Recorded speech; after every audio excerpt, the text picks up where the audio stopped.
لاہور واقعے کے خلاف آزاد کشمیر بھر میں احتجاجی ریلیاں، جلسے جلوس، حکومت اور فرانس مخالف نعرے بازی۔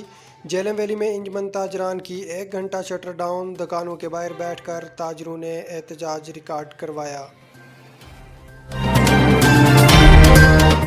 افسوس ہوتا ہے کئی مرتبہ نبی سے پیار کو غلط استعمال کیا جاتا ہے۔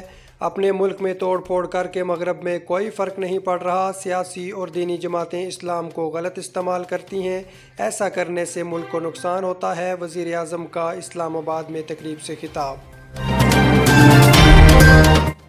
وزیر اعظم آزاد کشمیر راجہ فاروق حیدر خان اور ان کے فرزند عثمان حیدر نے بھی آزاد کشمیر آمدہ انتخابات میں حصہ لینے کے لیے ٹکٹوں کے حصول کے لیے درخواستیں جمع کروا دیں۔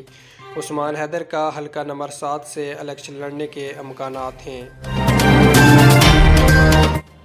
وزیر اعظم عمران خان آج 4:30 بجے قوم سے خطاب کریں گے، جس میں وہ موجودہ صورتحال پر قوم کو اعتماد میں لیں گے۔ حکومت کا توہین آمیز خاکوں کے خلاف متفقہ قرارداد لانے کا فیصلہ۔ قرارداد حکومت اور اپوزیشن کے تمام اراکین کے دستخطوں کے ساتھ قومی اسمبلی۔ رمضان المبارک میں جیلم ویلی انتظامیہ متحرک، شہریوں کو ریلیف فراہم کرنے اور SOPs پر عمل درآمد کے لیے روزانہ کی بنیاد پر بازاروں کا دورہ، اشیاء خوردونوش کی فروخت ریٹ لسٹوں کے مطابق کرنے کی سختی سے ہدایات جاری کیں۔